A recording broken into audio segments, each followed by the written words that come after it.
thank you very much to AKSE to financing our guest seminar within its EPEL program. And I will first speak to Urenek, please. And then... Yes, so welcome everyone, and an especially warm welcome to our guest lecturer, Ms. Youngmi Kim. And I'll just make a few introductory remarks before you can start with your presentation. So Ms. Youngmi Kim obtained her MA in Politics and International Relations from Korea University in Seoul before she moved to the UK, where she obtained a Master of Science degree in Politics through research at the University of Edinburgh. And she was later awarded her PhD in East Asian Studies from the University of Sheffield. During her academic career, Ms. Kim taught at University College Dublin and held visiting positions at the University of Vienna in Austria, as well as the National Chungcheong University in Taipei. And she was also an associate professor of international relations and public policy at Central European University in Budapest, where she was also the director of Global eSchool in Eurasia, which is a large multi-country online education program in Korean studies. So currently, Ms. Kim is a senior lecturer at the University of Edinburgh. And she has published several articles and books, mostly on domestic politics in Korea. And her research interests include, among others, Korean politics, society, culture, and economy, as well as social movements and digital activism and socioeconomic inequalities. So with this, I would like to welcome you again, Ms. Kim, and we're looking forward to your presentation. So the floor is yours. Thank you for inviting me. I think I've been to Bochum 10, 11 years ago, exactly for this EPEL lecture. And that was great experience to meet students. And now I'm very honored to be invited and meet you here again. Today, I think it's a part of your class. I will talk about the very contemporary issues after financial crisis. Maybe it's affected from, in case of Korea, the society where we are, where Korea is affected mostly by previous Asia financial crisis and then global crisis, economic crisis.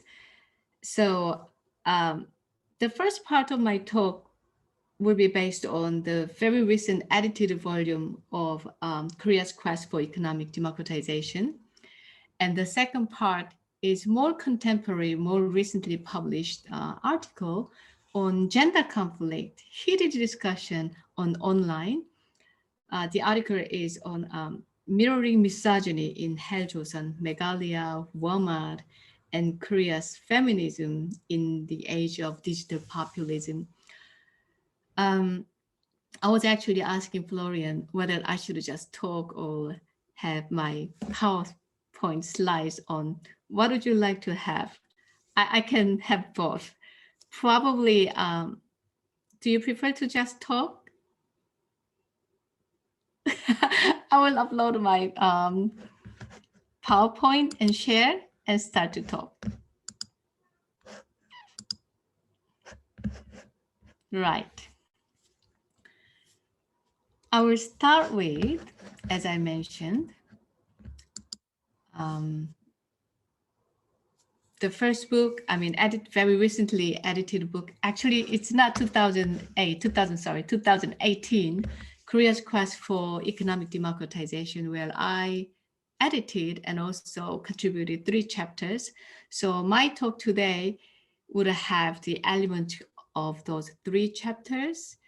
And then I move on to the second part with a very contemporary case on mirroring misogyny in Joseon. I assume or hope some of you read those book chapters and articles.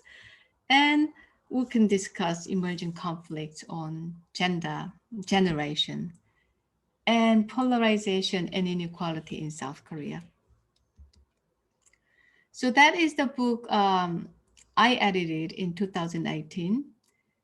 And basically, I start with inequality in Korea and the world. Recently, Korea reached the 10th largest economy, especially good performance with the pandemic crisis by present government. It reached the 10th largest economy. And if you look at that, economy growth performs very well, and the reputation or nation branding of Korea has been very, very high with soft power or K culture plus K or vaccine diplomacy and etc. But then again, you see lots of complaint from the youth or minority or the poor. If you look at this global, let's say GDP power, top 5 chaebol revenue shares 58% of total GDP in South Korea. Well, this is the data in 2015 actually, but it didn't change much. And top 10 chaebol revenue shares almost 80% of GDP in 2011. Is that the unique case in Korea? Not necessarily, because if you look at Global Wealth Report, this is up until 2016 along with the book, but I guess that will be your role to check out with very recent Global Wealth Report, but it doesn't change that much. So at the Global Wealth Report, top 1% holds almost 50% of wealth, and top 10% hold almost 90% of total wealth, meaning the rest of 99% struggle for 50% of wealth, or let's say 90% struggling for 10% of wealth in the world. Going back to Korea in a contemporary history, you can see 2 dimensions of crisis of success. The first, why would you say success and crisis? Because the first crisis of success could be democratization, authoritarian government after war, previously colonial era, and then Korea, modern Korea, new Korea was established, and authoritarian government performed so well, achieving economic miracle. And people wanted to have democratization. They wanted to have their own president and leaders and representing people with their own votes. So 1987, that could be the first crisis of success. People actually achieved democratic political democracy. Let's put it that way. And then Korean would not expect or even guess military coup may come or realize in Korea, unlike Myanmar or Thailand. So 2 political turnovers in 1998 and 2007, that actually showed consolidated democracy. Nobody would guess any military coup or any authoritarian government would come. But then again, people wanted more. So people used to call that as another second wave of crisis of success. After consolidated democracy, there are nationwide demands on, let's say, economic and social democracy. So the question broadly in the first book, we asked together with my colleagues, how are polarization and inequality affecting contemporary Korean society? How the deepening inequality is affecting Korean democracy in a crucial time? And do distributive conflicts affect the quality of Korean democracy and the likelihood of democratic backsliding. In class or when I supervise for my student dissertation for MA, BA, or PhD, I always ask my student, what is your research question? You need to have clear research question. So I always start with questions when I present my talk. So these are the big question we just throw to have this additive volume together. So how are polarization and inequality affecting contemporary Korean society? So that's the big question. And then we discussed, where is this origin of polarization?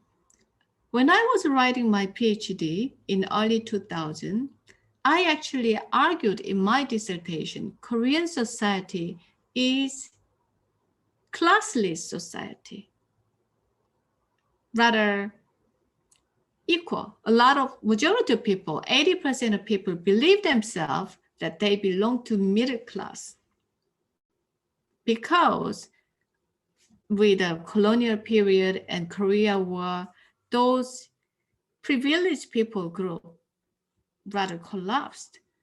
And then there was state-led development. So a lot of academics, they actually focus on this state-led development as origin of inequality and polarization, because industrialization was more focused on east southern part rather than west southern part. It's not because east southern part is just because all the former presidents are from, probably yes, but it's more about the geographical reason. West southern part is more with the plain field farmers, farmer oriented industry, and eastern part is more on manufacturing industrial areas, specialized, especially with the state-led policy. So all those big farms, they establish their factories and infrastructure more on east southern area compared to west southern area. So there's a voting cleavage there. Eastern part as a Honam, Yeongnam, supporting more conservatives, and western part with the memory of democratization movement and Gwangju massacre in 1980, supporting more for progressive government. Then again, because of this state-led development policy, government selected highly performing a few efficient companies. They nurtured them to make it bigger, to make it multinational corporations. So because of that, they did not have much of, let's say, good infrastructure for small, medium-sized companies. So there's another argument over financial crisis. Among the four dragons, why South Korea was badly affected by Asian financial crisis in 1997, 1998 compared to Taiwan. And one of the example was that South Korea had much more focused state-led policies nurturing a few table companies, while Taiwanese government supported small, medium-sized companies. Therefore, when there was international global financial support and global financial investment coming into Korea for short term, a lot of large companies, they borrowed money for short term, expecting they would renew that loan. But small, medium-sized companies in Taiwan, they had probably less international or global investment, and also they were less exposed to global financial investment, especially the short term. So that was one of the examples about concentrated wealth and support from the government for small chaebol companies or Eastern Western geographical region. So as I mentioned already, 10% of chaebol company own almost 80% of GDP wealth. And then after financial crisis, IMF influenced Korean policy because when they lend a lot of money to Korean government and companies, they put conditions. You need to change your domestic structure with flexible labor market. There will be no more lifelong secured job. Whoever does not perform well on an inefficient way, they'll be fired. Instead, you can hire much more people with a fixed term, short-term period contract. That, I mean, if you look at this IMF advised labor flexible policies, it does have voice as well. I mean, it does have a good goodwill. When there was a neoliberal policy was very pervasive in 1990s and 2000, you can think about whether you should have one person having lifelong secured labor right and etc. Or instead of that, you can create 10 different smaller fractional jobs. Therefore, one secure job for one person or 10 different people having short-term, more available jobs.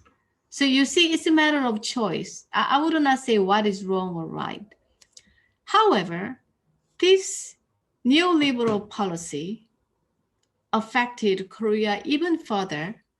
And as a result, a lot of so-called middle class people by then, let's say late 40 or 50, used to have secured lifelong job. They lost their job out of blue.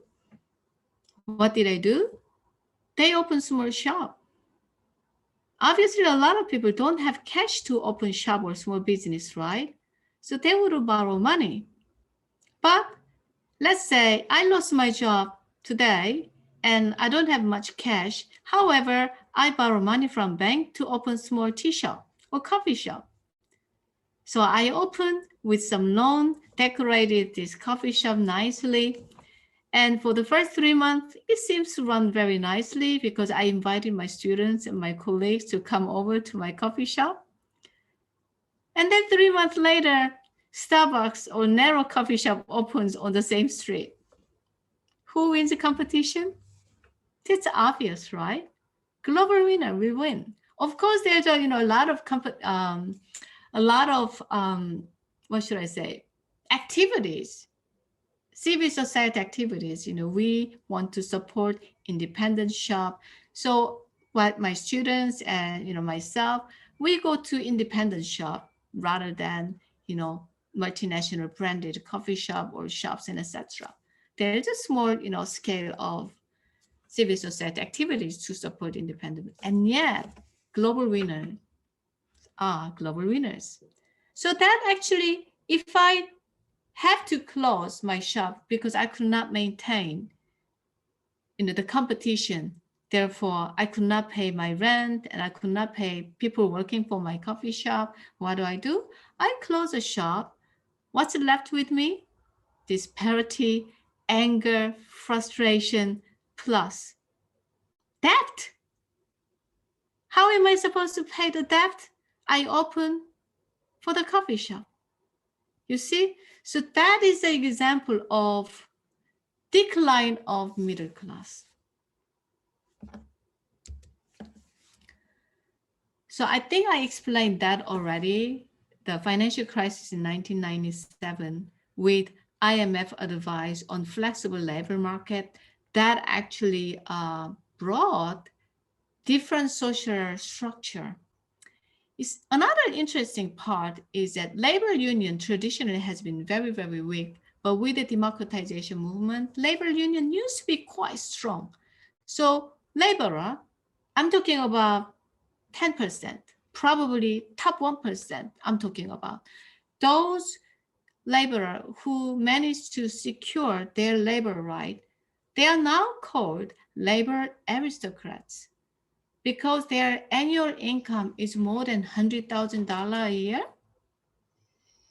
And when they negotiate with labor union, sitting together with part-timers who do not have lifelong contract, permanent contract, they actually prefer to have short-term part-timers to work for 30 jobs or miscellaneous jobs that they don't want to have. Is that the case only at the labor market? No. At the shop, at the universities, anywhere, there's always secured people with a permanent job, and there is a part-timer who suffer a lot over job insecurity, unable to renew their contract 2 years, 3 years later. Therefore, they may work harder and more with more frustration. And now Korean society, now they talk about 갑질, meaning power abuse over those people in position who are abusing their power, probably working less, but expecting those with a short-term contract work harder and more than themselves. But is this picture only Korean case? No, it's not. Everywhere in the world, not only industrial sector, academic sector, education sector, anywhere. Some teacher with a part-time contract, they get less respect from students at school, I heard. Is that only school case? No. So we are talking about much more polarized environment, work environment at university, at factory, at company, and now we have a gig economy. People are, workers are advised by AI, apps, and there's, I mean, everybody work for themselves. There's no boss. So you can't even accuse this app, this AI is abusing its own power over workers, you see? So now we are, into this fourth industrial world. Workers, ordinary people are more frustrated, more suffering more job insecurities. When Korea, not only Korea, I always say, when the world is divided by small minority, very rich, enjoyable, and the rest of majority people struggling with job insecurity or financial, social insecurity. What do? Hatred, anger against the other. Try to gather having similar voices and then started to pour their anger to the other who are different from us.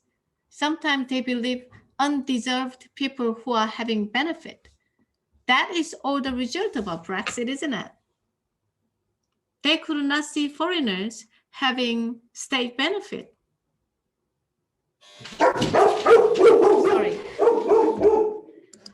Sorry.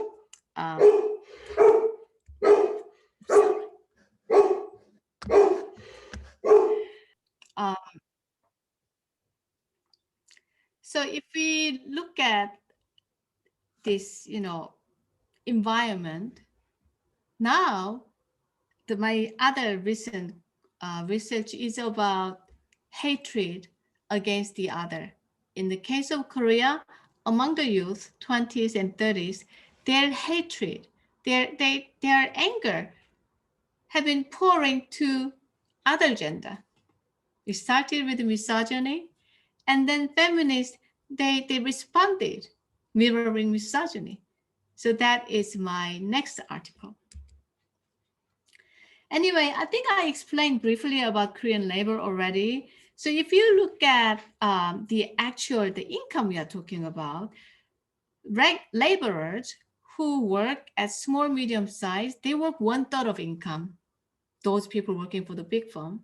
At the same time, regular income monthly, I think it was 4 or 5 years ago, about $3,000, let's say.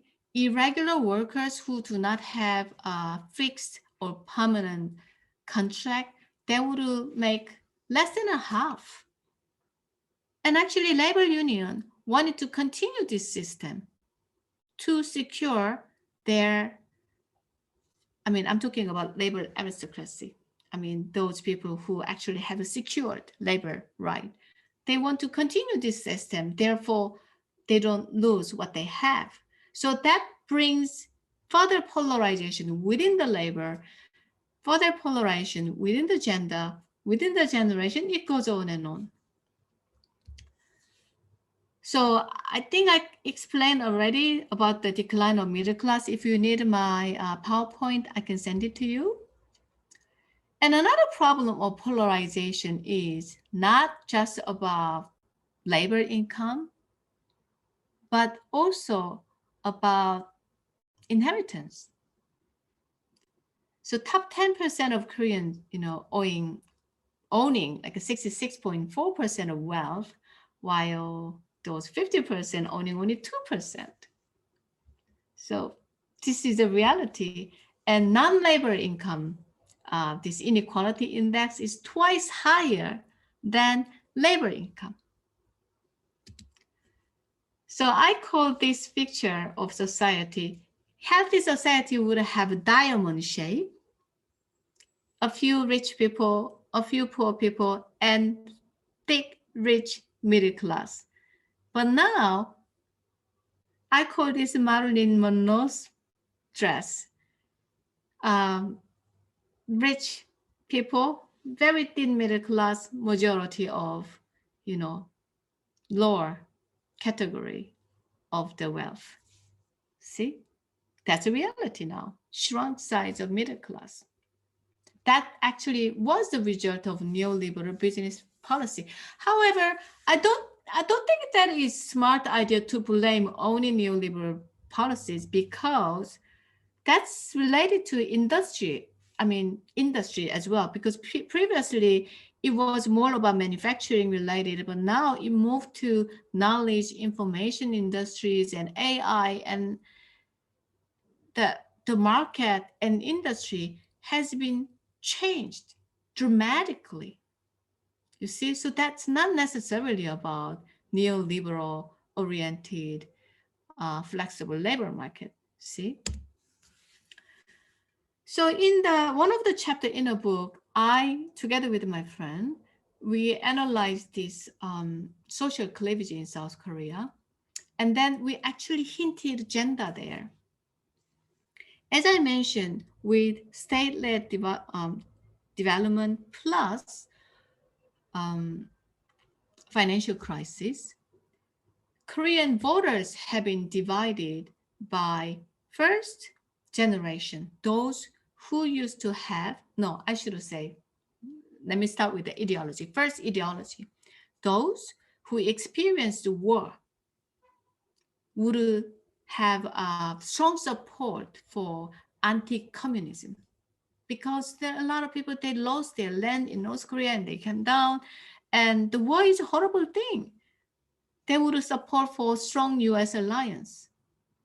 Those elder generations who experienced war. So they are divided by ideology first.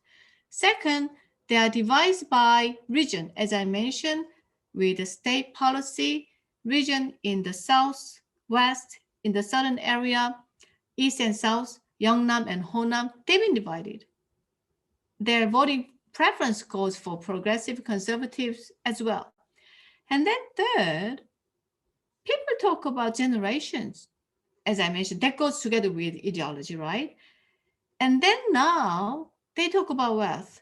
Poor people are more likely to support for conservative or progressive. In theory, poor people should support for progressive, right? They're more into distribution. However, it's divided. Along with their experience, elderly more likely to support for conservative and etc. And now I did not add it here, but in our data, it actually shows gender there.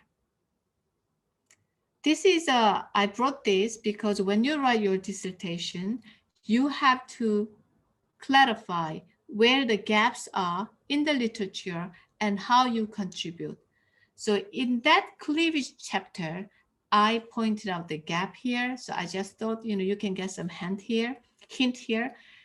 Theories of cleavage in general emerge after revolution. That's the general theories of cleavage research. However, such theories do not travel to South Korea because class cleavage emerged not after industrialization in 1960s, but after financial crisis in 2000. So that's how I pointed out there is a gap. That's why my research is important. So if I look at, this is the data I work with my friends. If you can see Honam, Cholla ideology. So these are regional ideological. And then we talk about class with income, education, and then age. There is generational conflict, cleavage. And there's a male and female. You can see the star and minus 2.0 in early 2000, 1990. And then there is a little bit of, in that data it shows female are more likely to be progressive.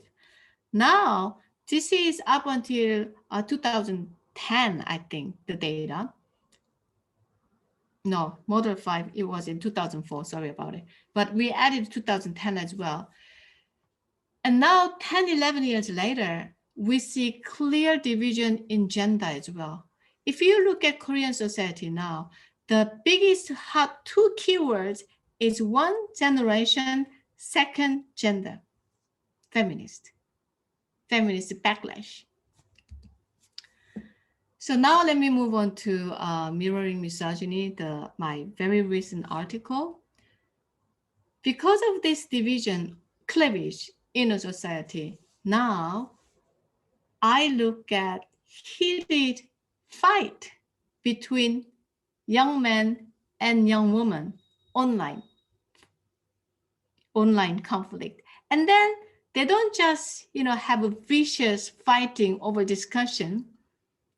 Sometimes they have offline nationwide demonstration as well. So that's why this is really interesting. I argued in that article saying 2015 Meghalaya Walmart versus EPEL conflict is never about just one-off short-term conflict. Such conflict still exists. Why Lee Jun-seok, the president, representative of opposition party, People Power Party, is such a big topic now? Why was he elected? Not being parliamentary member ever at all, but he was elected to represent and lead opposition party because there is huge demand from the youth. And there's a backlash of feminist movement. Young male thing, they have not been treated equally. So all that debate is in this article. So I look at Meghalaya mirroring misogyny strategy as a case, and then I try to explain with when digital populism meets feminist movements. In early time, in 2009-8, my article, very first article on digital populism was, I was talking about this hatred, heated conflict online, and that leads to offline nationwide movement with mad cow disease in 2007, I think. By then, that was rather, what should I say, very new voice, minority voice, worrying about hatred or hate speech. But now this is pervasive everywhere, right? So I look at that. So this is a research question I ask, how one particular group of online feminists adopted strategy of digital populism. So I look at their mirroring strategy and how online feminist groups responded to misogyny of the radical right group of ILBE.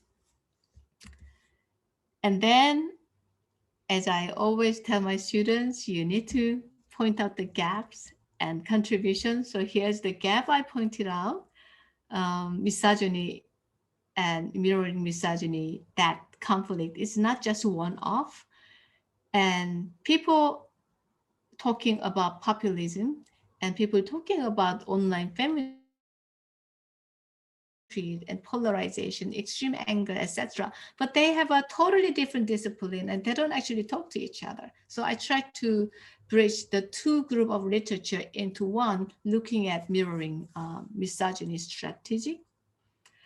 And also I argue that there's a noble vantage point to explore the rise of populism beyond the West, but the case of online conflict in South Korea. And in terms of methods, it's basically qualitative research, looking at media archives and audio, video contents and existing data from statistics and etc. And particularly, I introduced this as a digital ethnography, going through online discussions, going through social media, how to following those activists' wordings and activities. So here, the rise of digital feminism goes together with globalization. Korea is actually the first most successful country in Asia with Me Too movement. In 2000, what year was that? I think it was 18. I think that was 18 with the Me Too movement, right? And now look at the role of technology that actually deepened polarization and identity politics. Us as a woman, us as a Korean, then there'll be others, right? As a foreign minority who could be Vietnamese wives, who could be Yemenese refugees. And when they think they don't have enough job, they started to hate others. When men think they don't have enough job, they started to have, hate women who get advantage of whatever they name it. So here is a misogyny, a mirroring misogyny strategics. Tanzania is actually the typical name of globalization because in 1999, Starbucks first arrived at Ewha Women's University area. And now, very recently, that Starbucks is closed. But when Starbucks arrived, that was right after the financial crisis. People were shocked because the taste of coffee tastes much better than coffee mix. That's what they've been used to. Second, the price of coffee was more expensive than lunch. That's why they made fun of university women, who carry Starbucks coffee in their hand with the books while they actually ate cheapest 된장찌개, cheapest lunch. So in theory, if you think about your health, you should have a nice meal instead of having expensive coffee, right? But they were making fun of material girl who would love to show off with expensive multinational coffee while they are actually sacrificing cheap lunch.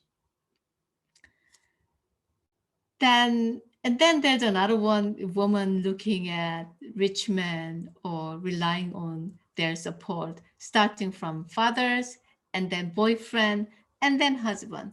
So that is a typical misogyny by men.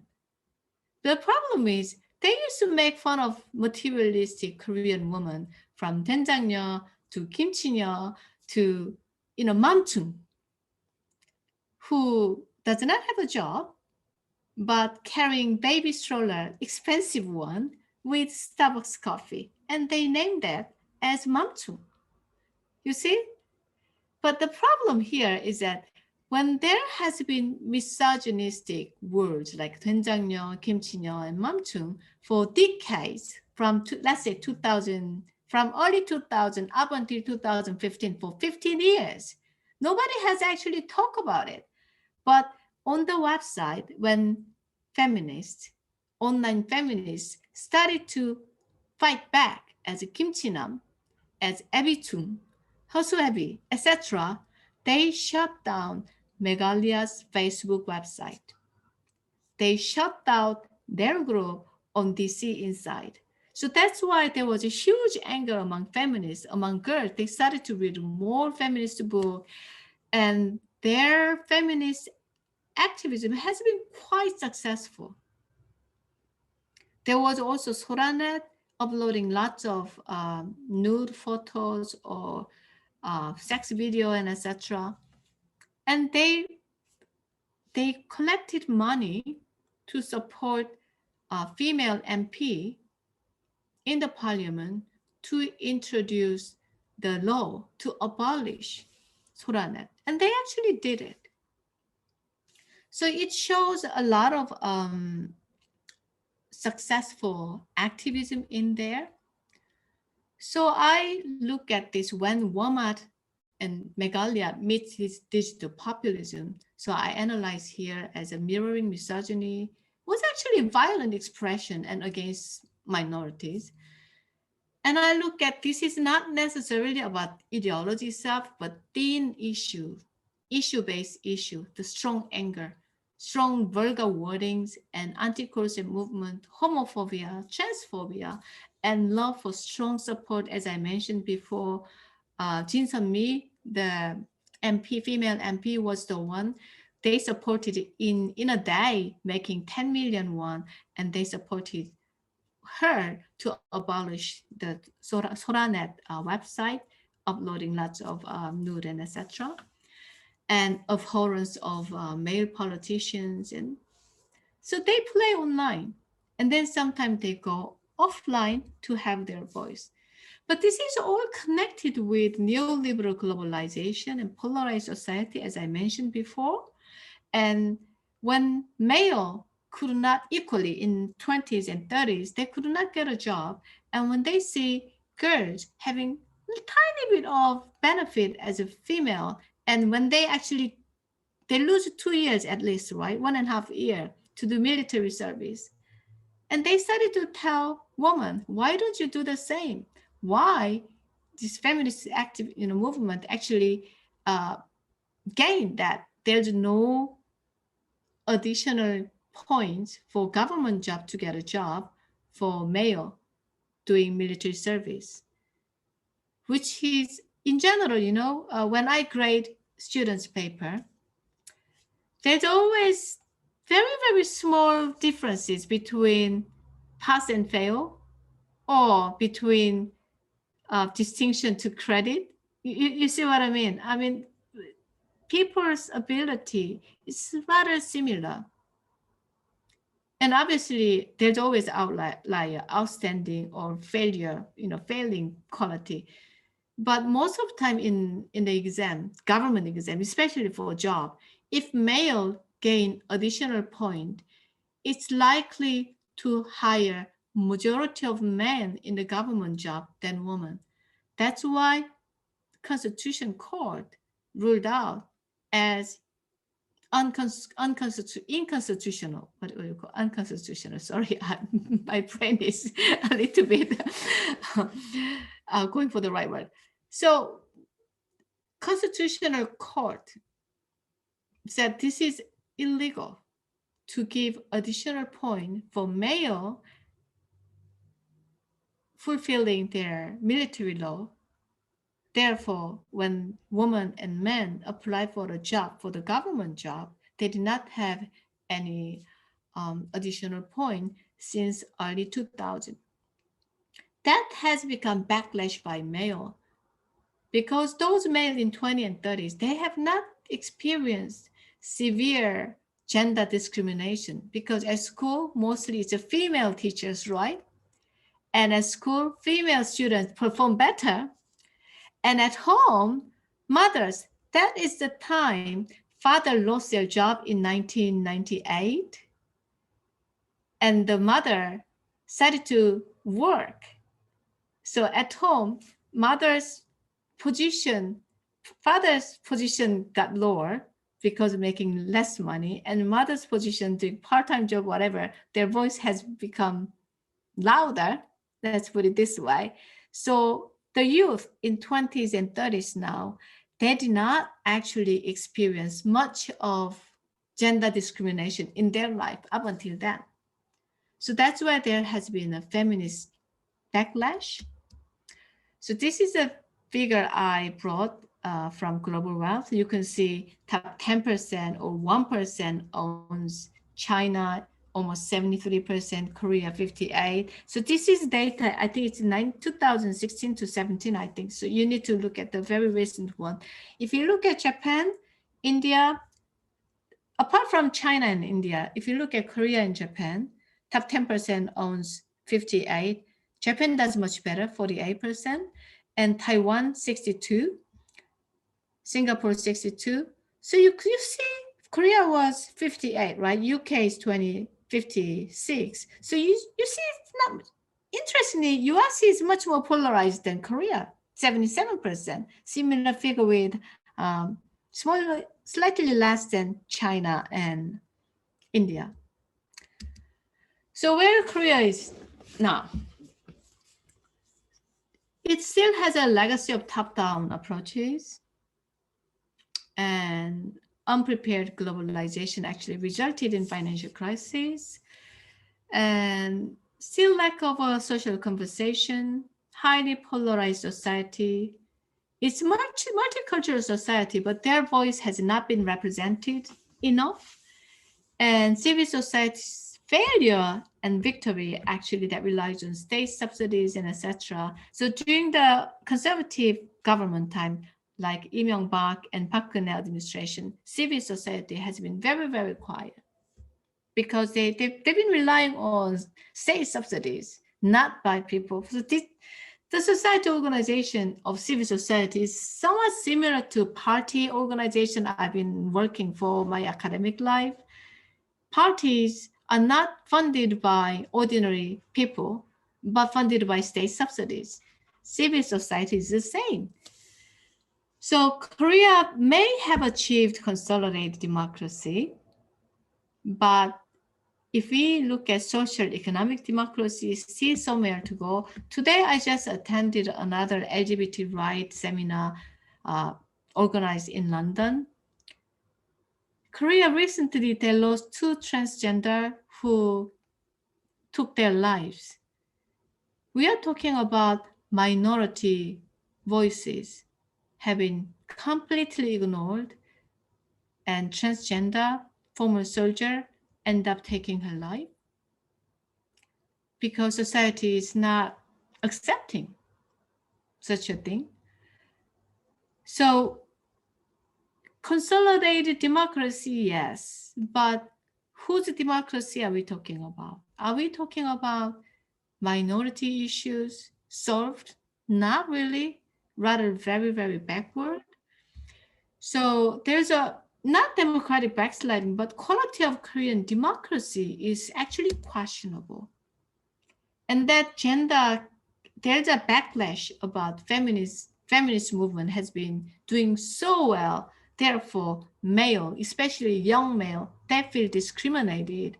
But that's not really true. If you look at World Economic Forums, like the gender gap issues, Korea, while economy become 10th largest GDP, when you look at gender gap index, Korea is only 108th out of total 153 countries. You see, the gender inequality is far backward. So I borrowed for this article, I borrowed Brubaker's horizontal dichotomy in contemporary populism, looking at Meghalaya versus Ilve, young male versus young woman conflict online. So basically they are talking about, job security which has been undermined by introducing flexible job market and policies and legislative changes introduced by successive progressive government that brought backlash over feminist achievement and then rendered grievances and insecurity of existing social groups. I think I can end here. So if you look at Korean society now, we see huge polarization between the rich and the poor, majority of poor, and then gender conflict in the 20s and 30s. Those who did not experience much of gender discrimination for male, they think they are discriminated against, female right, especially looking at this military service. And then there's a generational conflict. That's where Me Too is exactly about generational conflict. In my time, if male boss did something, I did not feel comfortable, but I did not know how to express that uncomfortable things in a society. Now, young female, they have their voice up. And then when the judge or those people in mediating situation in, let's say, in 50s or 60s, do not see Me Too as a problem. That's what they have been through.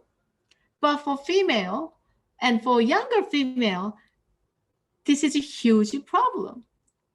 You see, that's how, so even when we look at Me Too movement, there's a huge generational differences. I mean, in a way, Korea is moving on for better direction, I would say. And then minority rights, foreigners' rights, laborers' rights, and LGBT rights, that's far behind, I would say.